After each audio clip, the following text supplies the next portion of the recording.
Okay, conclusion na, Alright. conclusion na. O, Conclusion, conclusion na, conclusion. bigyan ng conclusion, Ikaw tatlong muna. minuto.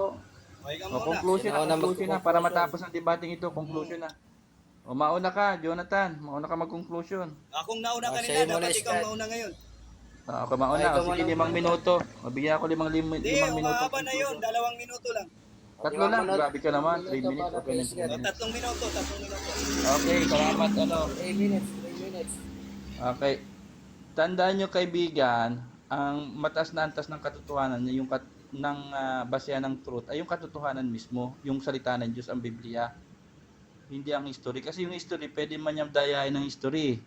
Diba? Kaya sabi ko nga, yung history ng kamatayan ni Jesus, ginawa ng mga pariseo at mga pari, binigyan ng pera yung mga sundalo ng malaking halaga para ipamalita na si Jesus, na ang katawan ni Jesus ay ninakaw ng mga alagad niya. Kaya hindi pwedeng maging basehan ng truth yung history. Ang basehan ng truth sa Church of Christ mismo yung Biblia. Ano po? Ngayon, ang sabi mo kanina, nagbigay ka ng komento na mahalagang history kasi nagbigay ka ng talata, pero doon sa binigay mong talata, yung history ay nasusulat. Di ba? Ibig sabihin, para matrace natin na tama yung history, dapat nababasa. Ang tanong, saan ba mababasa? Dapat sa Biblia, pero ang gusto mo sa Catechism.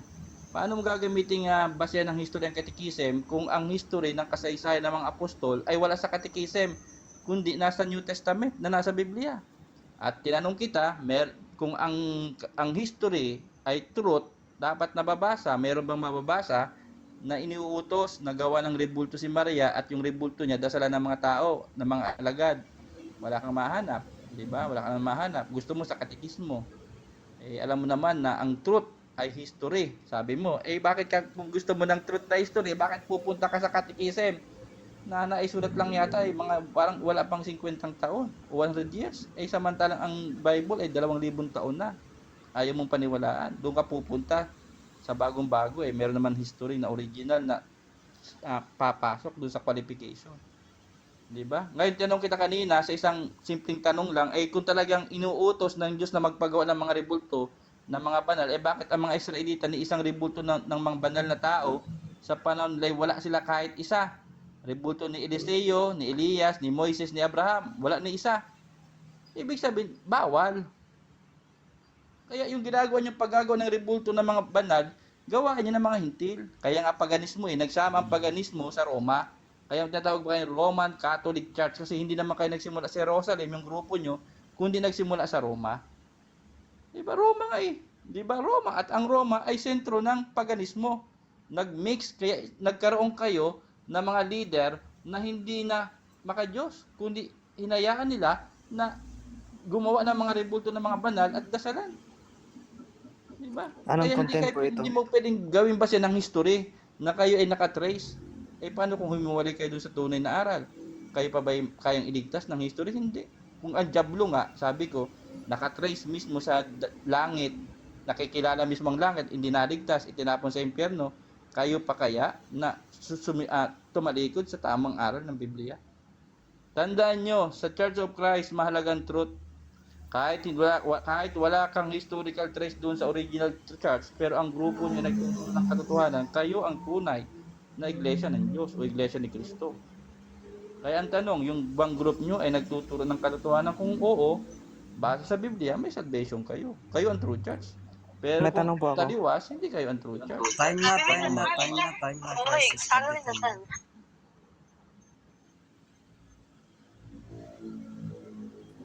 Ika na, Jonathan.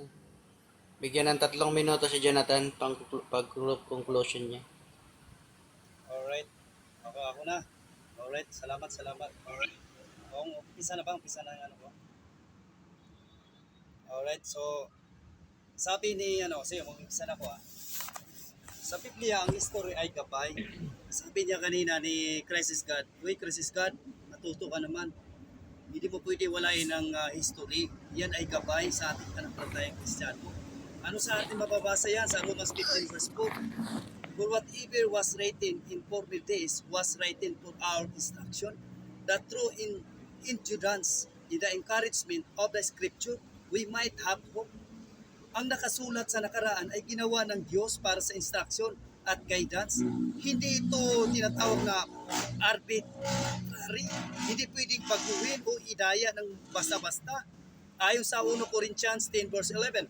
Now these things happens to this as an example, and they will write it down as a warning for us.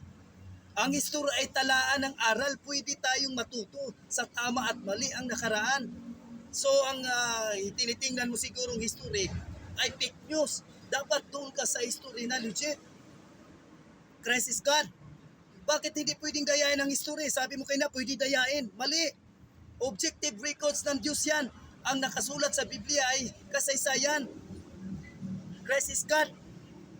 Ang history ay nakasulat din sa Biblia. Hindi pwede dayain yan. Ano ba nangyayari sa iyo? Ha?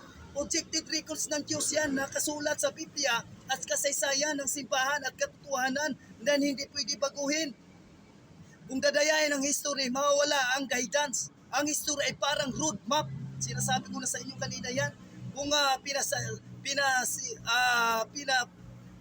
pinapasipa, pwede tayong maligaw sa buhay espiritual. Ito'y tinatawag na truth and salvation nakatali sa history. Maraming halimbawa sa Biblia. Si Abraham, Noe, David, at nagpakita ng faithfulness na pwede nating tularan. Christ is God. Kung dadaya na baliwalay ng history, mawawala ang opportunity na matuto na sundan ang Diyos. O ano bang analogy nito sa history sa SP map? O dadaya ka, mawawala sa tamang daan. O tignan natin sa kaligtasan, ito ay destinasyon. Pwede mong i-ignore ang GPS, pero mas mataas ang chance na maligaw ka. O hindi pwedeng dayahin ang history sapagkat ang nakaraan ay gawa ng Diyos bilang gabay sa tamang pamumuhay at kaligtasan. Ayon sa Hope 8:8 po yan, Christ is God. Ano ba naman yan? Conclusion mo na yung pwede dayain, baka ikaw ang nandadaya. O, so ang wala daw sa CCC at tungkol sa mga apostol, malinaw ang claim. O, totoo ba na ito na hindi totoo? Maraming bahagi sa Catechism ng Catholic Church CCC nagsalita tungkol sa apostol at kanilang gawain. Mga halimbawa sa Catechism ng Catholic Church, paragraph 805.7, the apostle were witnesses. The apostle were witnesses chosen by Christ to preach the gospel to the whole world. Ayon sa Catechism yan. O, dito nagsisinungaling ka na naman, Christ is God. Huwag kang basta-basta magbitaw ng salita na hindi ka nagtatanong sa amin. Sa CCC, paragraph 869, the College of Bishop, together with its head, the Pope, is the permanent of the visible source of foundation of the unity of the church, is the source, success of the apostles. Christ is God. Hindi ka nagtatanong eh. Kaya sinasabi ko lagi binabanggit ang Catechism ng Catholic Church. Bakit?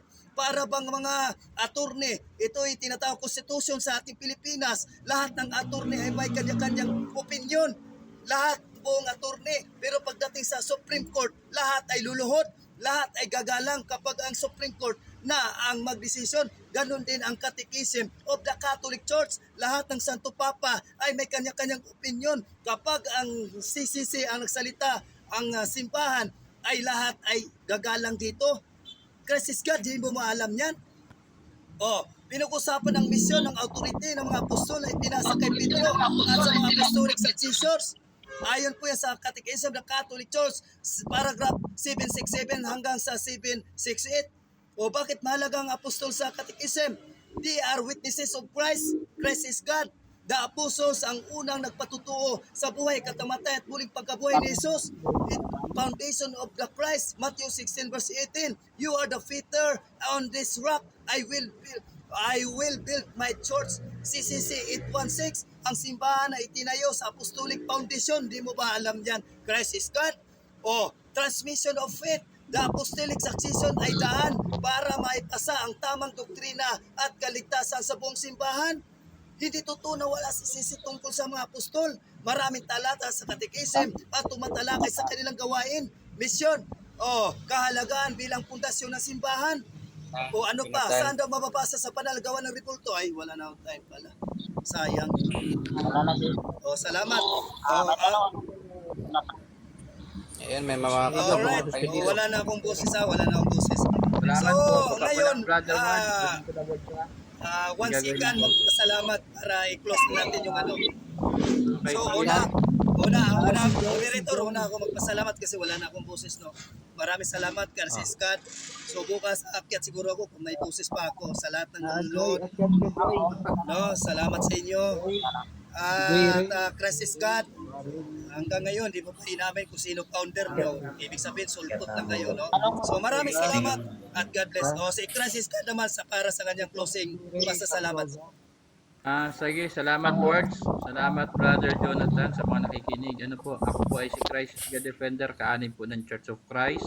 Ang Church of Christ po, ang pinakamataas na antas ay ang Ilang katotohanan. beses na yun nasa ako. O, Salamat. pag si Christ is God. Oo. Alright, maraming salamat sa inyo guys. Maraming salamat. Wala na akong boses. So sana mag-stay pa ako eh. Wala na talaga akong boses. Salamat sa inyo. Salamat. God bless. Christ is God na aalala mo pa. Christ is God. Ay, Christ is God sa akin.